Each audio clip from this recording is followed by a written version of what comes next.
Hello, this is Earl Nightingale, and this recording, The Magic Word, is the first of 12 you'll receive in this series titled How You Can Lead the Field in the Modern World. Before we start, I'd like you to know that I'm not going to try to tell you how to live your life. That's none of my business, nor is it anybody else's business. That's your business. Nor is this Lead the Field program a collection of pleasantries, platitudes, or Pollyanna. It is a summation of more than 20 years of research on one subject, and that is, why do some people do so well in life, while so many more do not? And the first thing let's talk about is the magic word. The experts call it the most important word as far as the results we get from life are concerned in this or any other language, and that word is attitude. It is our attitude toward life which will determine life's attitude toward us. Let's face the fact honestly that we shape our own lives, and the shapes of them will be determined by our attitudes. A person with a poor attitude toward learning, for example, isn't going to learn much until he changes his attitude. If we take the attitude that we cannot do something, we generally will not do it. An attitude of failure, and we're whipped before we start. So we know then that what we receive from life, what we accomplish or fail to accomplish, is due in large measure to our overall attitude. William James of Harvard University put it this way: "The greatest discovery of my generation is that human beings can alter their lives by altering their attitudes of mind." And isn't it wonderful that we have this measure of control? Before we start talking about our attitude toward the world, let's talk about our attitude toward ourselves, since it is the attitude we take toward ourselves which determines our attitude toward the world. Now, right here we come to a rather strange fact. We're so familiar with ourselves, we tend to take ourselves for granted. We tend to minimize the things we can accomplish, the goals we can reach, and for some equally strange reason, believe others can accomplish things in our field which we cannot. There are literally millions of human beings living narrow, darkened, frustrated lives, living defensively, simply because they take a defensive, doubtful attitude toward themselves, and as a result, toward life in general. Many people are suspicious of and oppose change, yet change is the one thing in life on which we can absolutely count. People who stay young all the years of their lives not only welcome change, but see it for what it really is: new opportunity, new chances for further fulfillment. Attitude is a reflection, a result of a person's will. It is incalculably powerful. It can bring about marvelous results for us, but we need to train it patiently, day by day. Now let's talk about the attitudes of people who are successful, the top 5% of the people who go sailing through life from one success to another and who, even when they fail at something, shrug it off and head right out again. No matter who the person is or what he does, men and women in sales, business executives, people in all the professions, wives and mothers, students, top people in the armed forces, public servants, men and women in the service of religion, working men and women in all fields of endeavor, wherever you find a person doing an outstanding job and getting outstanding results, you will find a person with the right kind of attitude. These people take the attitude toward themselves that they can accomplish what they set out to accomplish, that there's no good reason on earth why they can't be competent, successful. They have a healthy attitude toward themselves and, as a result, toward life and the things they want to accomplish. And because of this, they achieve some remarkable things, and they come to be called successful, outstanding, brilliant, lucky, and a lot of other things.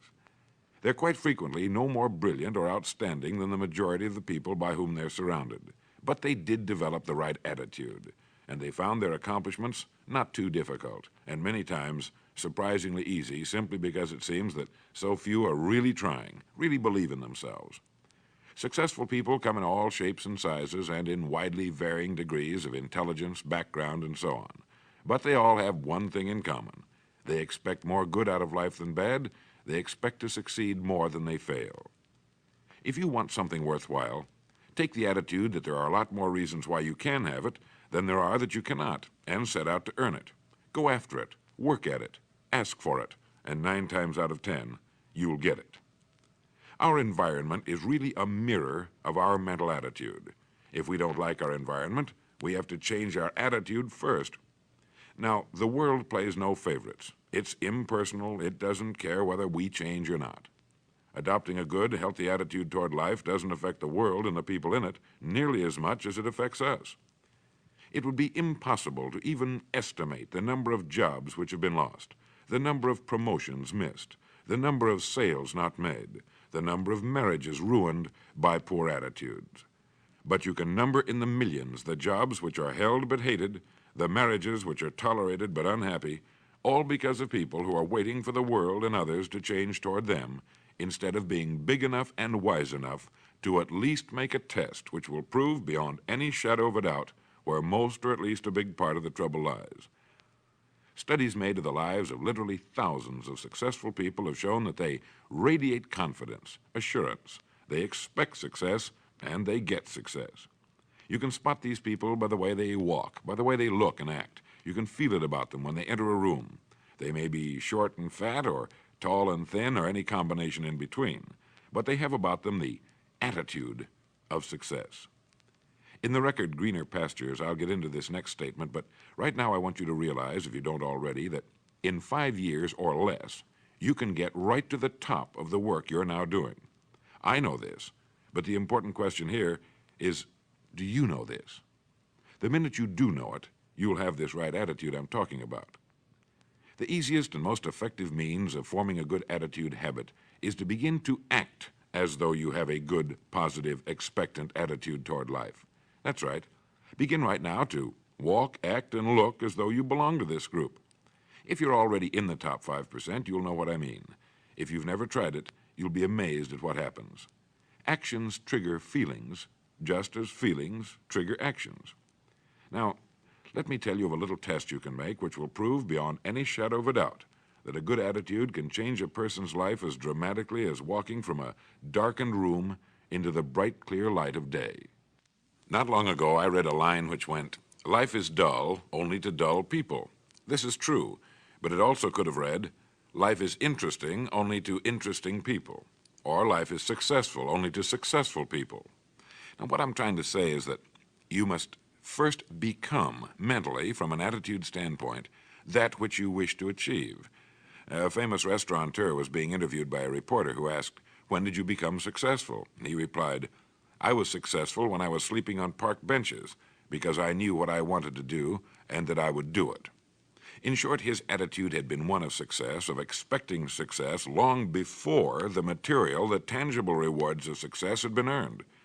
We'll get into this particular phase of Lead the Field in record number 3, A Worthy Destination. But for now, remember that a person must act, look, and because of these things, feel successful before the success he seeks can come. Chances are you know people who seem to be what others call lucky. All kinds of good and wonderful things seem to happen to them, and they give the impression of happily sailing through life, having a wonderful time, and getting more accomplished in a year than most people do in 5. This has been figured out fairly scientifically, and if anyone will conscientiously go about the test I'm going to recommend, and stay with it every day for the next 30 days without fail, that person can join this small, happy, and extremely productive group of people. He'll find himself becoming lucky, as they say, and most of his problems will pretty well take care of themselves. Of this you can be sure. The results will be nothing short of amazing. Now, it makes no difference how good a person's attitude has been in the past. Anything can be improved upon, and it's the small refinements upon something already good that makes it great. So here's the test. For the next 30 days, act toward the world, everything and everyone with whom you come in contact, with the attitude which represents the kind of results you want to achieve. That is, if the result you want is more success in what you're doing, act as though you are already in possession of the success you seek. If you want others to treat you with admiration and respect, treat others with admiration and respect first. Have you ever stopped to think of this? Every human being on earth is the most important human being on earth as far as he or she is concerned. You may never get anyone to admit it, but it's a fact. So for the next 30 days, treat every person with whom you come in contact as the most important person on earth, remembering as you do so that as far as that person is concerned, he is.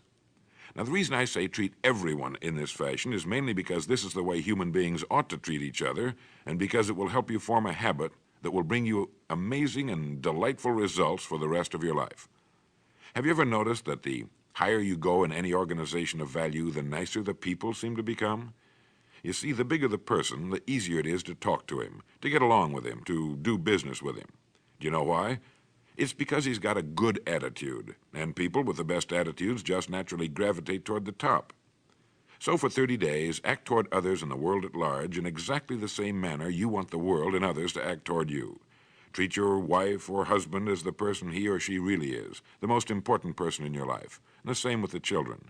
Carry out into the world each morning for 30 days the kind of attitude you would have if you were the most successful human being on earth. And notice how it quickly develops into an habitual attitude. When a person does this, he should realize he has already placed himself on the road to what he seeks. He is right now in the top 5% of the people in this or any other country. He has prepared the ground and planted the seed. He has made of himself a magnet, an embodiment of that which he seeks. Before metal can be cast into a desired shape, the mold, the expectant receptacle, must first be fashioned. Before a building can be erected, the excavation must be made and the foundation laid. And before a person can achieve the kind of life he wants, he must become that kind of individual. He must think, act, talk, walk, and conduct himself in all of his affairs as would the person he wishes to become. He is then actually that person, and the things that person would have and do will naturally come to him. Almost immediately, a change will be noticed. Irritations that used to frustrate and annoy disappear. When some less informed individual gives you a bad time, stay on the track. When someone cuts in front of you with his car or acts in any other manner that shows his ignorance and lack of courtesy, don't permit yourself to drop to his level.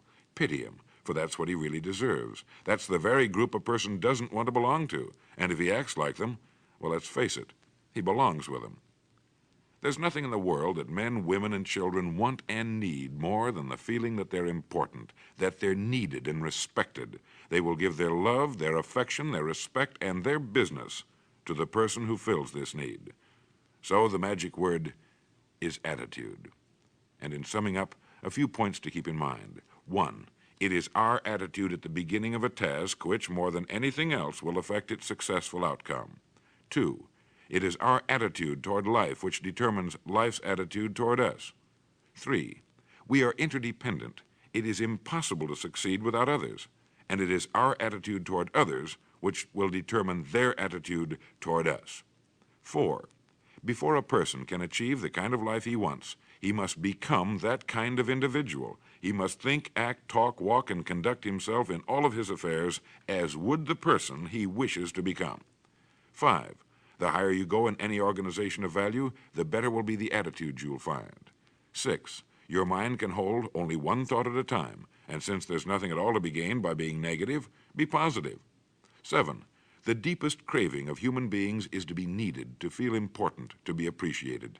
Give it to them, and they'll return it to you. 8, look for the best in new ideas. As someone said, I've never met a person I couldn't learn something from. 9, don't waste valuable time broadcasting personal problems. It probably won't help you. It cannot help others. 10, don't talk about your health unless it's good. 11, radiate the attitude of well-being, of confidence, of a person who knows where he's going. This will inspire those around you, and you'll find good things will begin happening to you. And 12, lastly, for the next 30 days, treat everyone with whom you come in contact as the most important person on earth. If you'll do this for 30 days, you'll do it for the rest of your life. In the next recording, I'll talk to you about greener pastures. But now, in closing, remember the words of Walter Dill Scott of Northwestern University. Success or failure in any undertaking is caused more by the mental attitude even than by mental capacities. Thank you.